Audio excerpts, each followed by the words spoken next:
Carnivore doesn't work. I haven't lost weight. I've been stalled forever. I've done everything everybody said, but it's just not working. If this is how you felt and are feeling, I found the way out. Stay tuned. There's a few questions we need to ask ourselves. Do I know how much I'm eating? Do I know how many actual carbs I'm getting? And the last one, and most important, am I sabotaging myself? Let's talk about these. We'll start with, do I know how much I'm eating? This is a really big one, and I can say personally, I have underestimated the importance in my journey of this. We're going to talk about a few things that might be a little testy for some, but just bear with me as I go through this. I had a weight stall for about 8 to 9 months. I have finally come out of that, and I've been consistently losing weight every single day since making some of these changes. The first change that I made was energy intake does matter. It is so important. The first law of thermodynamics, it's the law of conservation. Energy cannot be created nor destroyed. It can only change forms. Food is energy. That means it does matter how much we're eating. Now, some of you are going to think, oh my God, Amanda, you're going and talking about calories. Yes, I am, but just hold on. Calories are an imperfect metric. There's 3 ways we burn energy: thermal, which is heat energy, chemical energy, and mechanical energy. Now, calories only take in the thermal heat energy. So this is why I say it's imperfect. However, it is actually the only metric we have to quantify energy consumption right now. Hopefully down the road there will be a better way to measure it in a more accurate way, but right now it's the only way. So I go into this and have gone into this with my journey, eyes wide open, understanding it is not 100% accurate. That's okay. It at least gives me a gross metric to quantify the amount of energy I consume. Let's talk about the main reason for fat on our body. Our fat cells, our adipose cells, do many things, but their main function is to store excess consumed energy. They do a lot, but I don't want to get into that because that's kind of beyond the scope of this, but that is their main function, storing energy. If you eat more than what you need, you store it. Now, here's something many people may not know. If I eat, let's say 1,000 calories in a meal, but my body does not need all 1,000 calories then, we are constantly storing and pulling fat from our cells constantly all day long. Why? Our body will only use what we consume in the moment, then it stores everything else. Okay, so I want people to understand this. We are constantly storing and pulling from our fat cells. Now, those of us that have insulin resistant and things like that, there's other mechanics that go on and it makes it harder for that to happen. But that's why it's so important that we focus on what we're eating, the amount we're eating, and following carnivore, keto, whatever we're gonna do. I also want to address those who say, I only eat 800 calories and I just don't lose weight. There is a balance to be had. If we eat too little, we become lethargic. Our body doesn't want to function very well. We just stop moving. So I wholeheartedly believe there's people who eat very, very little and don't lose weight. It puts our body kind of in a fight or flight mode. Now, if we eat too much, we store it. We need to find a middle ground that works for us. I also want to mention with this, everybody's genetics are different, how active they are. If you have a job and you're a cement mixer or a construction worker, you are moving all day long versus someone that works on computers who sit all day long. There is not a special number that works for everybody. It is about finding what works for you.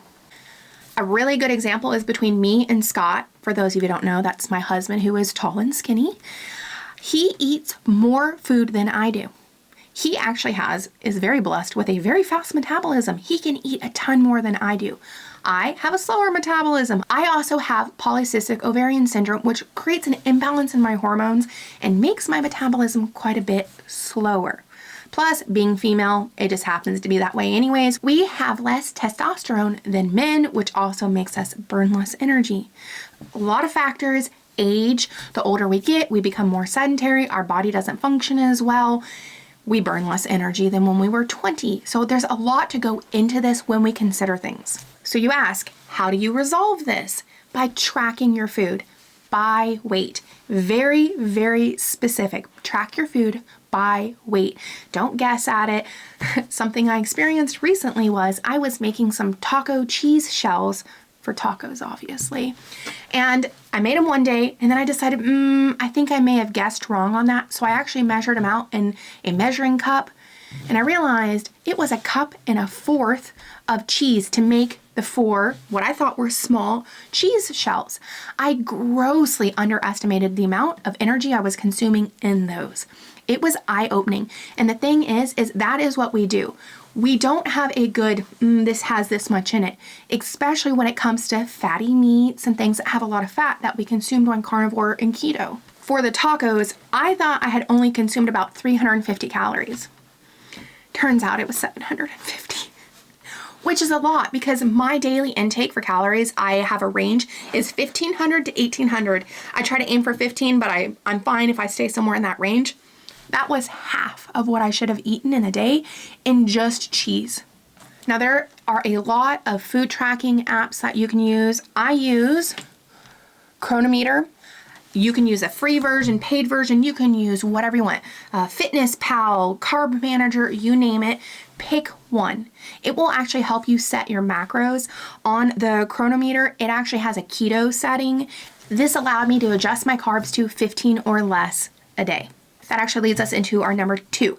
Do I know how many carbohydrates I'm actually eating? There's been a lot of controversy around, do you count fiber towards or not when you consider your carbs? Dr. Berry and quite a handful of other people say, no, you do not count fiber against your carbs. So if you were to eat raspberries, let's say, they have about 37 carbohydrates in it. But if you ask Google to tell you how many carbs, it'll say it has a net carb of 7. That is a big difference. They're subtracting the fiber from the carbohydrates, except they found a gram of fiber does not guarantee a gram of carbohydrates does not get absorbed by the body. So what I do, and it allows on my manager, is I do not subtract fiber from my carbohydrates. I get the whole value. I would strongly suggest following this method. The other reason is I have to have about 10 to 15 or less carbohydrates, whole carbohydrates, a day, or I get kicked out of ketosis. Some people can have more, some can have less. I happen to be on the lower end of the spectrum of what I can consume before I start falling out of ketosis. Why is ketosis important? Keto or carnivore or keto or whatever you want to do, the point of ketosis is it is an appetite suppressant. Our body streamlines the ability to pull fat from our own body and utilize it for fuel. It makes us not want to eat. Not wanting to eat means we eat less energy, which means we lose weight. This actually has to do with fasting too. I'm not a big proponent of fasting. It puts me in a position where I feel like I'm starving myself and I don't do well. So I would rather eat a little less every day versus fasting, which is just larger, shorter periods of energy deficits that happen here versus doing what I'm doing is just eating a little less every day. The first thing that I do is use bridge drinks.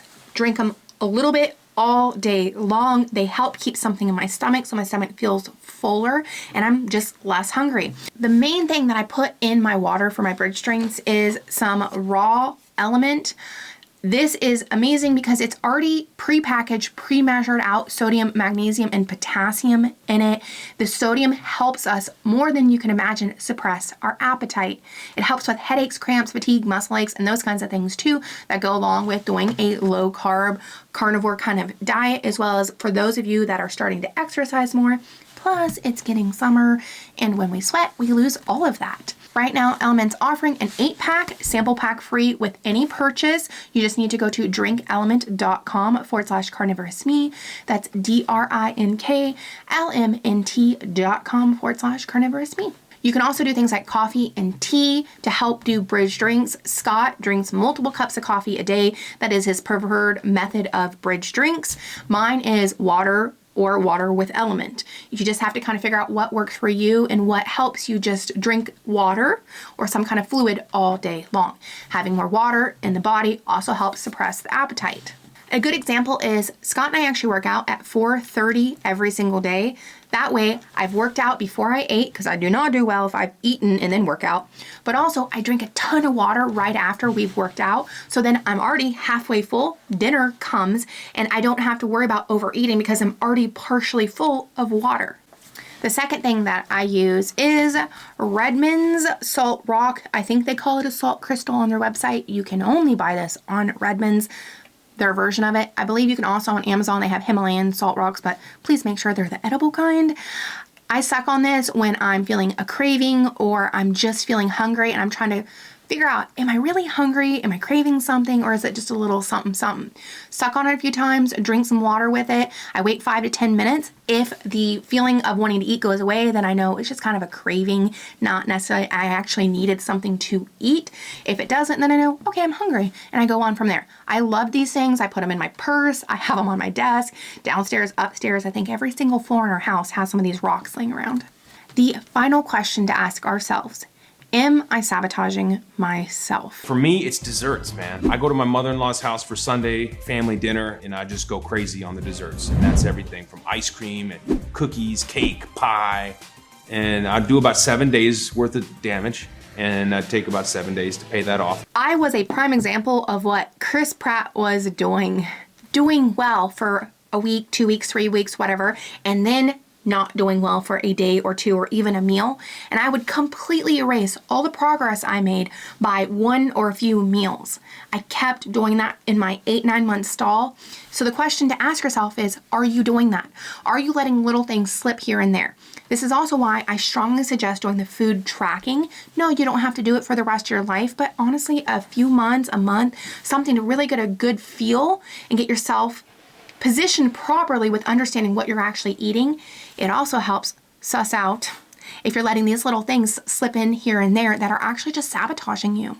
Since this was the main issue of my stall along my journey, this is how I dealt with it. I read the book Tiny Habits by BJ Fogg. I realized I was using food as a coping mechanism and I had to develop habits, healthy habits, around not doing that. A good place to start with this is Tiny Habits actually offers a free 5-day course on creating 3 tiny habits for yourself. You get a coach. It costs you absolutely nothing. There is no fee in the beginning or end of this, and you can actually do it every single week if you sign up. I'm actually doing for the next 2 weeks, I'm going to be a Tiny Habits coach along this because for those of you that don't know, I'm actually getting certified as a Tiny Habits coach right now. This is my apprenticeship.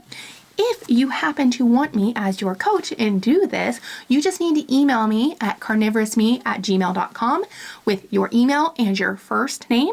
That way I can add you. But remember, I'm only doing it for the next 2 weeks. And then after that, they have other coaches. It just won't be me. To reiterate everything, do I know how much I'm eating? Do I know how many carbs I'm getting? And am I sabotaging myself? Those are some of the main questions I've asked myself that have really got me moving forward on my journey. I'm really excited to see how I progress over the next 3 weeks, month, 2 months, 3 months, and beyond. I'm really viewing this as an experiment and that it's actually helping me dramatically with not worrying about weighing myself every day. I gained 0.4 pounds yesterday, but I lost 1.1 pounds today, and I know there's going to be ups and downs. And the thing is as viewing this as an experiment, like truly an experiment, I get to see what's working and what's not and adjust from there. If for whatever reason the 5-day coaching is not your thing, then next week on Monday, I'll be releasing a video about the things that I have learned and skills necessary to create tiny habits to make huge impactful changes in your life. Thank you so much for taking the time to listen. I hope you got something really valuable out of this and you can get moving forward on your journey as well. Please don't forget to like, comment, subscribe, and I shall talk to you guys next video. I also have the polycystic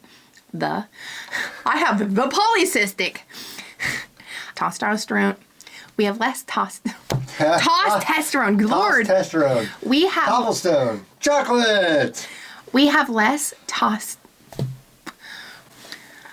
to reiterate. Blah, blah, blah, blah. Annie. Okay. And how fast? And to see,